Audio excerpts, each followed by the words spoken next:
At the peak of its popularity, the show just vanished. I just want to ask our governors and whom it concerns, us loggers in North Carolina, we're hurting right now, and we need some help. In the summer of 2022, a man who once commanded million-dollar logging machinery through some of the toughest swamps in North Carolina sat down in front of a phone camera, alone, no production crew, no script, and told his fans something nobody saw coming. Most people had assumed Bobby Goodson quietly moved on after Swamp Loggers ended, maybe a comfortable step back, a bit of logging on the side. What they didn't know was that for nearly a decade after the cameras stopped rolling, Bobby had been fighting a battle no one was filming. And by the time he finally spoke up, the real story was nothing like anyone expected. The hidden cost of being on television.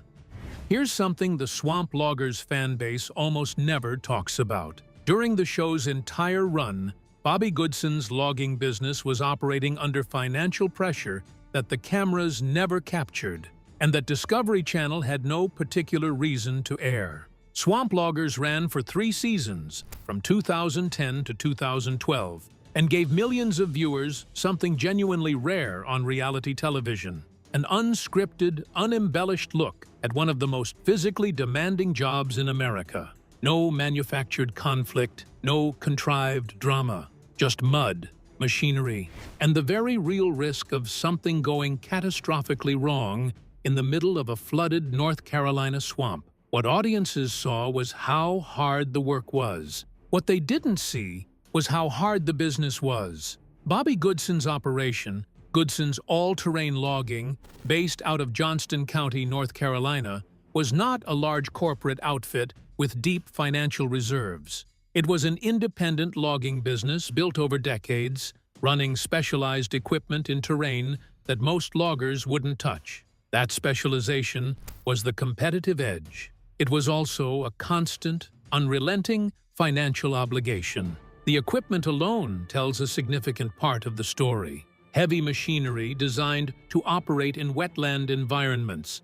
tracked skidders, purpose-built harvesters, the kind of gear you need to extract timber from a swamp without sinking the machine, costs an enormous amount to purchase and even more to maintain. These machines operate in conditions that accelerate wear. Constant moisture, abrasive ground, and continuous heavy loads mean that repairs aren't occasional. They're part of the weekly schedule. And when something major fails, the bill can erase several weeks of profit in a single invoice. Layer in fuel costs, crew payroll, insurance, which in a high-injury industry like logging is not cheap, and the logistics of hauling timber from a remote swamp to a mill, and you start to see what the actual margins looked like. Then add a television production on top of all of that. Filming a show like Swamp Loggers is not simply a camera crew tagging along. Production schedules have to be coordinated, specific shots have to be captured, and the presence of a film crew introduces logistical demands that don't always align with what's best for the logging operation itself.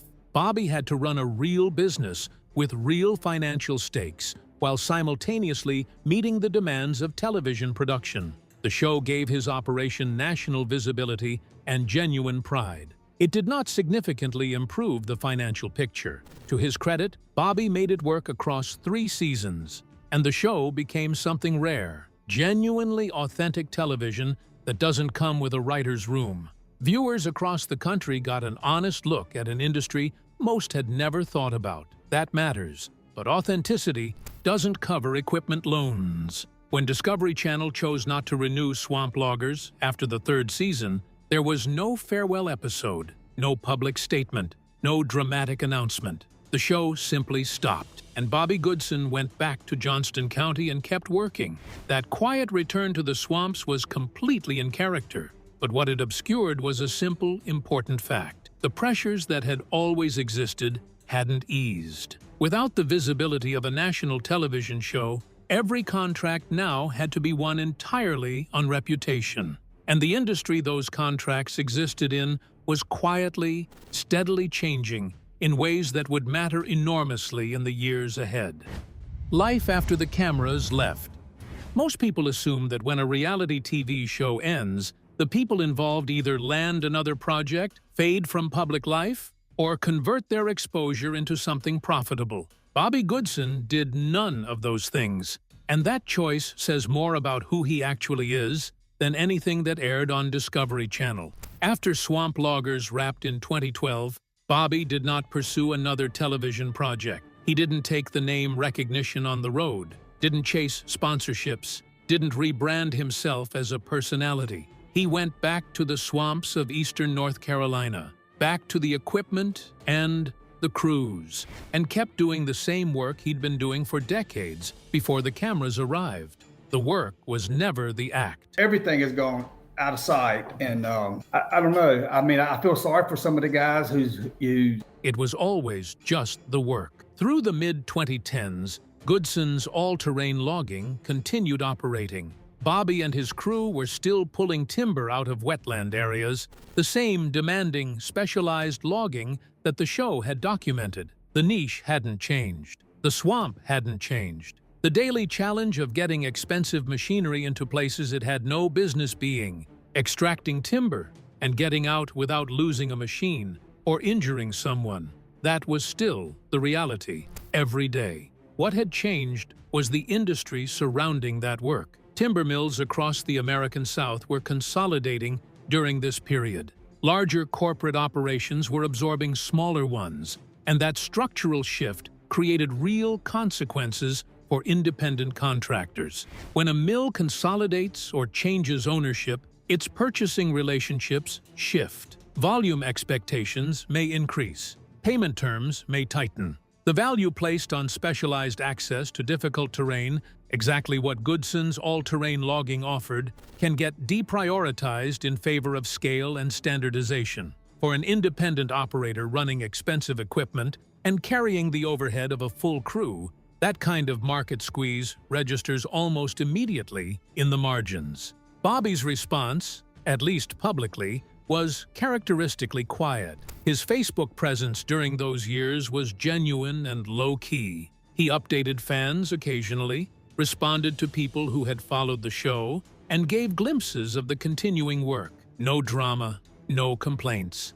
Just a man staying honest with an audience that had cared about his story while getting on with running a logging operation that now had no cameras to document it. What wasn't visible in those updates was the cumulative nature of what was building in the background. Any single industry challenge, tighter mill contracts, rising maintenance costs, fuel price volatility, is something an experienced operator can work through. Bobby had managed all of them before, in various combinations, over decades. The problem was that none of them were going away, and new ones were being added to the stack. By the late 2010s, the pressure that had always been part of this business was compressing in ways that left shrinking room for error. The specialized nature of the operation, which had always been its strength, now meant that when the broader market tightened, there were fewer alternative contracts to fall back on. The equipment that made the business possible was aging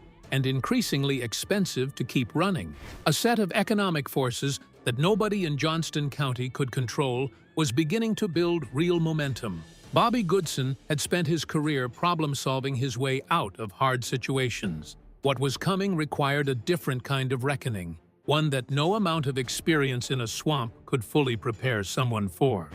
When the math stopped working, forget the swamp for a minute. By the late 2010s, the most dangerous thing Bobby Goodson was up against wasn't mud, machinery failure, or bad weather. It was the spreadsheet, and what that spreadsheet was showing wasn't good. Logging has always operated on thin margins. It's one of those industries where the gross revenue looks reasonable until you subtract everything it costs to generate it. For a standard operation, that means equipment, fuel, labor, maintenance, insurance, and transport. For a swamp logging operation, most of those line items are larger. The conditions are harder on machines, the terrain slows everything down, and the specialized equipment costs significantly more to buy and maintain than conventional logging gear. By the late 2010s, pressures that had each been individually manageable were beginning to compound in a way that changed the math permanently. Equipment costs were rising. Not just the cost of keeping aging machines operational, though that was a growing problem on its own, but the longer-term question of replacement. A tracked harvester, purpose-built for wetland work, represents a major capital investment. When that machine ages past the point where repairs are economical, an operator faces a binary choice: keep absorbing escalating repair costs or take on the debt load of a replacement. Neither is comfortable in a business already running tight margins. Both options add pressure to an operation that depends on that machine being productive every day it's in the field. Fuel costs were volatile and trending in the wrong direction. Diesel is not a peripheral expense in a logging operation. It's central to everything. Every piece of equipment in the field runs on it. Every truck hauling timber to the mill runs on it. When prices spike and stay elevated, the cost of moving timber from a swamp to a mill can approach the point where the haul barely breaks even. If that haul involves long distances or particularly difficult terrain, which in swamp logging it often does, the math can turn negative before the load is delivered. The timber market itself added another layer of unpredictability. Pricing follows cycles driven by housing market activity, international demand, and broader economic conditions that have nothing to do with what's happening on the ground in Johnston County. Bobby couldn't control any of that. He could control the efficiency of his operation, the quality of his work, and his cost management. And by every available account, he did all three as well as anyone in the business. But there's a ceiling to what individual excellence can accomplish when market forces push in the opposite direction. There was also the regulatory dimension. Working in wetland terrain requires navigating a detailed set of environmental permits and compliance requirements. Bobby had always operated within those frameworks. It was part of doing the job responsibly. But as oversight of wetland areas increased during the 2010s, the administrative load grew alongside everything else. Compliance takes time and money, and in a business operating close to the margin, both of those resources are genuinely finite. None of these individual pressures were catastrophic on their own. What made them significant was the combination, and the fact that by 2019, they were all present simultaneously, with none of them showing signs of easing. The business that had outlasted a television show kept running through a decade of industry shifts and stayed true to the same specialized work that had always defined it was approaching its operational limits. And then the calendar turned to 2020. The year the industry broke. 2020 didn't arrive with a warning. It arrived with a global pandemic, and for independent logging operations across the American South, it hit with a kind of mechanical precision, targeting every pressure point that was already under strain. The economic disruption from COVID-19 gets discussed mostly in broad strokes. Businesses closed, supply chains broke, unemployment surged. But the specific mechanics of how it damaged operations like Bobby's are worth laying out in detail, because the damage wasn't a single blow. It was a sequence of hits, each one landing before the last one could be absorbed. The first impact came from the mills. When the pandemic forced widespread shutdowns across American industry in the spring of 2020, timber mills either reduced operating capacity dramatically or stopped accepting deliveries entirely. For a logging contractor, a mill shutdown doesn't just slow revenue, it eliminates it. If a mill isn't taking timber, there's no sale. If there's no sale, there's no reason to put the crew and machinery into the swamp. But the fixed costs don't recognize that logic. Equipment loan payments don't pause because a mill did. Insurance premiums continue. And if an operator wants to have an experienced crew ready when things eventually reopen, those relationships have to be maintained even when the work has stopped. The second hit came through the supply chain. Replacement parts for heavy logging equipment, already specialty items with limited supplier networks under normal conditions, became significantly harder to source during the pandemic. Lead times that had been measured in days stretched to weeks, sometimes longer. A machine waiting on a critical component isn't generating revenue. In a business carrying the overhead that a specialized logging operation carries, Extended downtime isn't an inconvenience. It's a direct financial threat. The third hit, and the most sustained, was fuel. Diesel prices surged during and after the pandemic period in a way that directly attacked the economics of timber hauling. Bobby addressed this publicly and plainly. There were hauls where the cost of diesel to move a load from the swamp to the mill exceeded what the load was worth at the mill. That is not a situation that better management or harder work can fix. When the foundational arithmetic of a business stops functioning, the business is done. What made this period so damaging wasn't any one of these factors in isolation. It was the way they operated simultaneously and fed into each other over an extended period with no clear end date. Mill closures created cash flow problems at the exact moment supply chain failures were forcing machine downtime. Fuel prices surged precisely when margins were already compressed from multiple directions.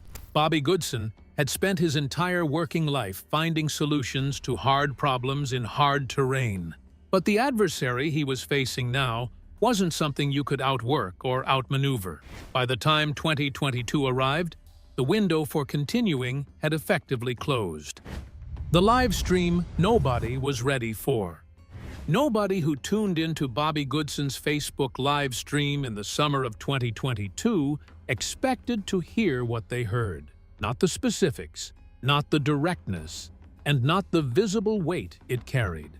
What Bobby said that day, and the way he said it, is the part of this story that most summaries skip over entirely. By that point, the decision was made. Goodson's all-terrain logging was closing. The business that Bobby's family had built over decades, that had kept crews employed through every kind of adversity, that had run through a national television spotlight and kept going long after the cameras left, was done. And Bobby wasn't going to let it end quietly. Not without speaking directly to the people who had followed him. The live stream was unscripted, and it showed, in the best possible way. This wasn't a prepared statement managed through a publicist. It was Bobby, plain-spoken and unfiltered, talking directly to an audience that had been with him since the Swamp Loggers days. He walked through the economics clearly, COVID-19's impact on the logging industry, the fuel prices that had made hauling unprofitable, the mill closures that had cut off revenue at the source, the overhead costs that had continued regardless of what the market was doing. He didn't soften it, and he didn't hedge. He said what happened and why. Then he did something that elevated the stream beyond a personal business announcement. Bobby used the platform he had built, first through Swamp Loggers, and then through years of consistent, genuine engagement, to speak on behalf of the logging industry across North Carolina. He named the struggles of independent operators who were in the same position he was in, without a public platform to say anything about it. He called on state leadership to pay attention, not as a complaint, but as someone who had watched an entire category of working people get squeezed without anyone in a position of power acknowledging it. That move, turning a personal closure into a public statement about a broader industry problem, is not what a self-promoter does. It's what a leader does. And it was completely consistent with who Bobby had always been. Even in the hardest moment of his professional life, the instinct was to use whatever platform he had to say something that went beyond his own situation. The response from the community was immediate and deeply felt. People who had watched Swamp Loggers years earlier, who had followed Bobby's updates in the years since, showed up in the comments with genuine grief and genuine support. They understood enough about what the work had required to grasp the weight of what they were watching. This wasn't a man walking away from something that had stopped being worth it. This was a man who had held on for as long as holding on was possible, and who was being honest when it no longer was. The closure of Goodson's all-terrain logging marked the end of something that had been a part of Bobby's identity for his entire adult life.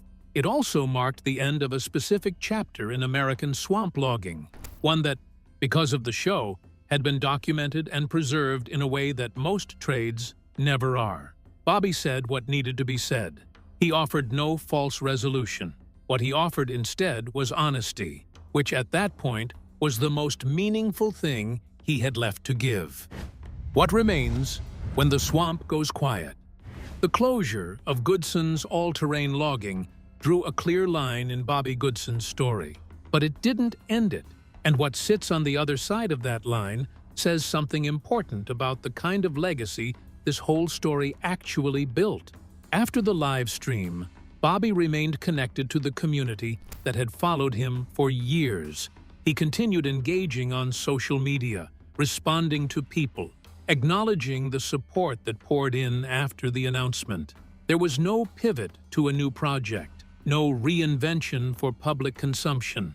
What there was, consistent with everything that had come before, was continuity of character. The same directness, the same absence of pretense. Just a man staying honest with the people who had cared about his story, now that the main chapter had closed. What Bobby Goodson's full story represents, taken from the early swamp logging years through swamp loggers and everything that followed, is something that doesn't fit neatly into a television narrative or a motivational arc. It's the story of a man who built something genuinely difficult, sustained it through real adversity, documented it honestly for a national audience, and then told the truth when it was over. No spin, no reinvention for the cameras, no staged redemption. That's not a story about failure. It's a story about what it actually looks like to build something real, sustain it through genuine adversity, and know when to let it go, on your own terms, with your integrity intact. Not many people get that kind of ending. Bobby did. What do you think about Bobby Goodson from Swamp Loggers? Drop a comment below, and let's get the conversation going. If this story was moving for you, smash that like button, subscribe for more untold Hollywood tales, and hit the bell so you never miss a drop. Want more? Check out another one of our videos. Thanks for watching.